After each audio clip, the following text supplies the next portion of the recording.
Hey, it's Casey with 92.9 The Beat with a Beat Cares moment. Today, I'm sitting down with Erica Harris from the Child Advocacy Center. Thank you so much for coming on today.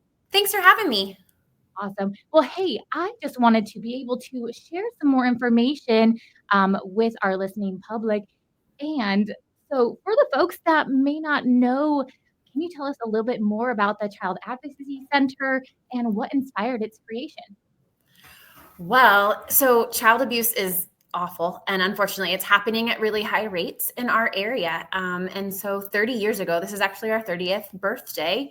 But 30 years ago, a group of concerned community leaders decided that we needed a safe place that was less traumatic for kids to share their experiences. And so the Child Advocacy Center was created here in Springfield. So instead of 10 or 12 different organizations that need to gather information from a child involved in an investigation of abuse or neglect, those people come to the Child Advocacy Center, and our staff just meets with that child. And so all of those key parties can get what they need without that child being further traumatized by multiple people, multiple strangers asking them questions. So we provide that safe place for kids to share their experiences with trained staff, forensic interviewers, medical professionals, advocates, so they can walk with them through that interview process, hopefully without causing additional trauma. And our goal is to help kids get back to being kids, help them start to heal and recover from what could be a really pretty horrible situation for some of them. Yeah, I mean, when you're facing that kind of trauma, it definitely does take some caring hands to help you through that. Now, what is it like for the kids and families that come through your doors? How do your advocates help support them? So, we do everything we can to make it easy and personalized for them. So our staff reach out to them before they ever come and answer any of their questions, help them prepare for that visit, how to help their child feel comfortable coming. But when you walk into our spaces, they're full of murals and kid-friendly, kid-focused spaces so kids feel at home. And typically caregivers do as well because their children feel comfortable. Our waiting rooms are very fun and welcoming and let kids just get settled. And then our staff they're like the best people. They hear the worst of humanity every day, and they work so hard to make sure that the kids who come here feel heard and seen and valued as they share their experiences with those staff. And so really, it's just the way our staff are trained to interact with kids and caregivers who visit our center to make sure that they feel safe and supported while they're here. I love that. Well, I know that education is a huge part of what you guys do. What are some ways that families and everyday people could help prevent abuse or help spot the signs? Oh my gosh, there are so many things that I'd want you to know. Abuse takes all different shapes and forms. It doesn't look like what you think it's going to look like. Child abuse looks different, and it doesn't look like you'd expect it to. It takes all different shapes. It happens in places you think are safe. So it's important for everyone to be vigilant all the time. My biggest piece of advice is if you have a concern, if you suspect that something is not right, if a child is unsafe, your job is to report it. You call the hotline number, you make that report. It's not your job to investigate it. It's not your job to know it's factual. Your job is to raise the question and let professionals look into that. If the child is safe, then nothing comes of that. But if the child's not safe, it's important that you protect that kiddo. I think it's also important that families know that kids aren't typically going to jump up and say, so-and-so's hurting me. Kids don't scream out like that. It's usually very subtle. We know that 90% of the time when kids are abused, they are being harmed by someone they know, love, or trust. So it's someone in your circle. So when it's hard to speak up. And when they do, they're probably going to test the water. So when they say things like, Uncle Bob is a weirdo, and as a parent, we respond with, oh, don't say that about Uncle Bob. That's unkind. We've just shut them down completely. Instead, I would challenge families to think more along the lines of, oh, tell me why you think that. Because if they then say, well, Uncle Bob wears funny clothes or he picks his nose, we can say, oh, that is kind of weird, but we still love Uncle Bob and it's fine. We move on. But if they say, well, every time I'm around him, these things happen, or they start to tell you something more concerning, you've at least left the door open. We always want kids to feel like they can share the information and you're going to hear it, and not always shut it down. And I think it's just nature. I've done it as a parent.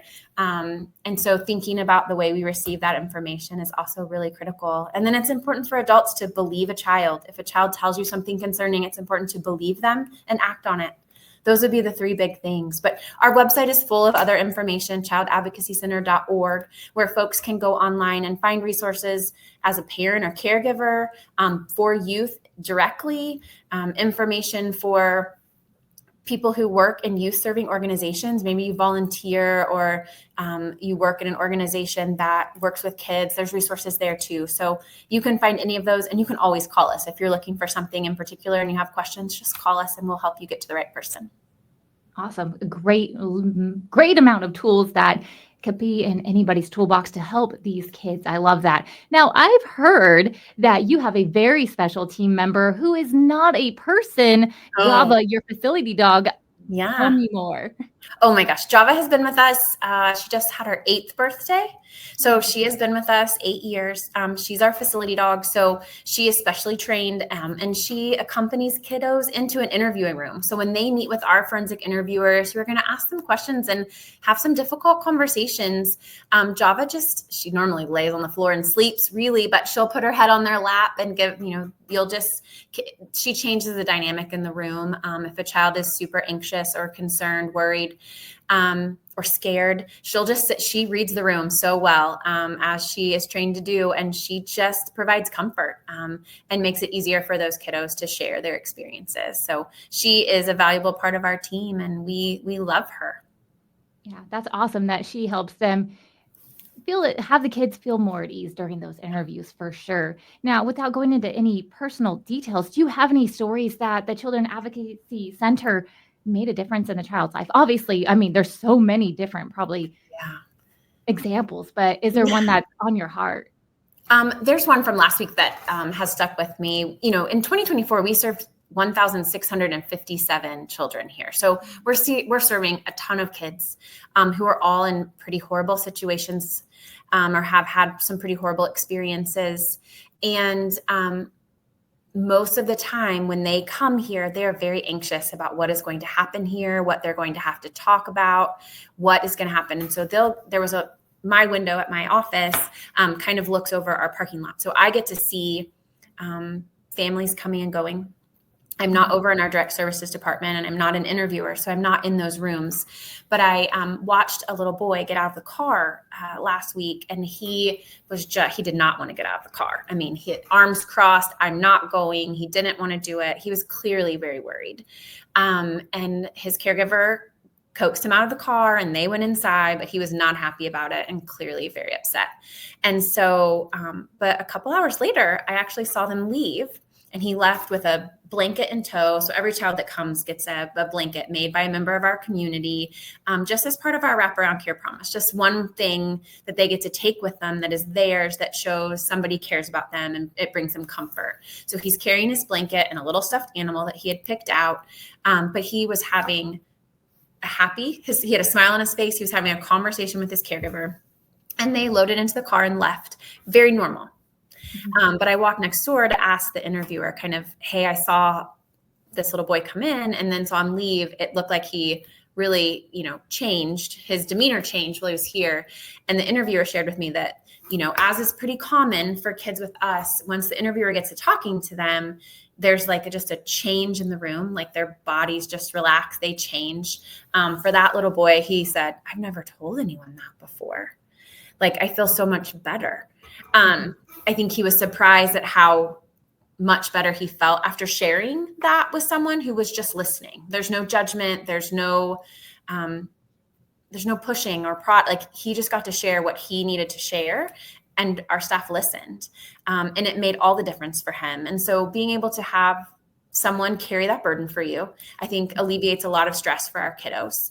But then also having a medical exam where a medical provider tells you, like, your body's healing just like it should, or it's okay to be okay. And no one knows, no one's going to know unless you want to tell them, right? All of those questions that kids worry about.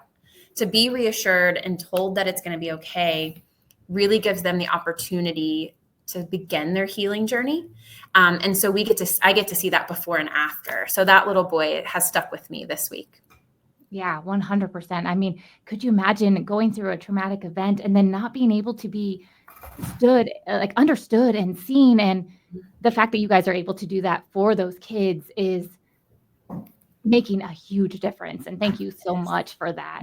Now, what is one of the biggest challenges that the Children Advocacy Center is facing right now? And how could the Springfield public maybe help support your work? Oh, right now, space is our biggest issue. Unfortunately, the demand for our services continues to grow.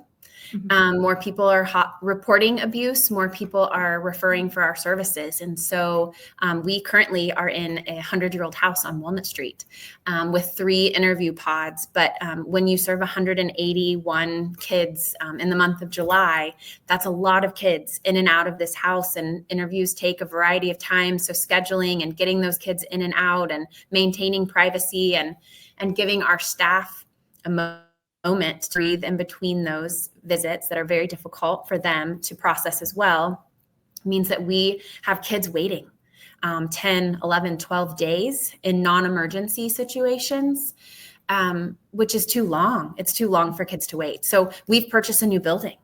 We bought a new building on Elfindale, which will double our size. It will allow us to have double our interview pods and see more kids more timely in ensuring better privacy and better services for them. It'll allow us to add mental health services on site and community training opportunities and all the other things that we know we need in our community and currently have to outsource.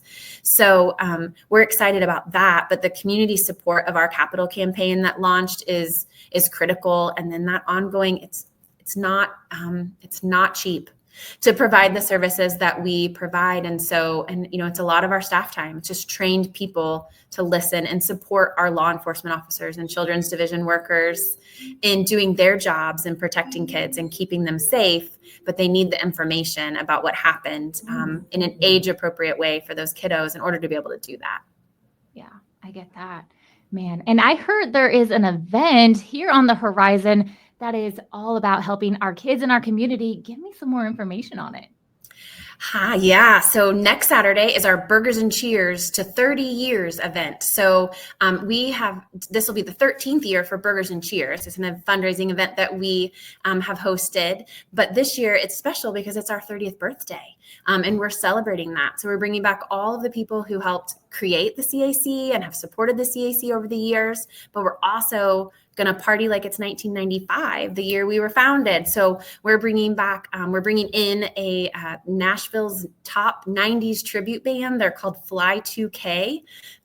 If that isn't fitting, I don't know what is. So they're coming back to do a full 90s set. And then Isaac Kenneth, a local country musician, is going to open with a 90s country set as well. So we're doing that. Great food. Good drinks out at Wire Road Brewing Company in their private event space. It's a fun time, super casual event, 90s themed, but raising money to help support the work we do here at the CAC. I love that. Well, we'll definitely share some more information. If anybody wants to find more information on the Burgers and Cheers event, where can they go? childadvocacycenter.org/cheers to 30 years. Awesome. Well, if there was anything that you would like to say to our listeners, how they could help support you, definitely we're going to check out that event. Anything else that would help make a difference in helping you guys help as many kids as you can?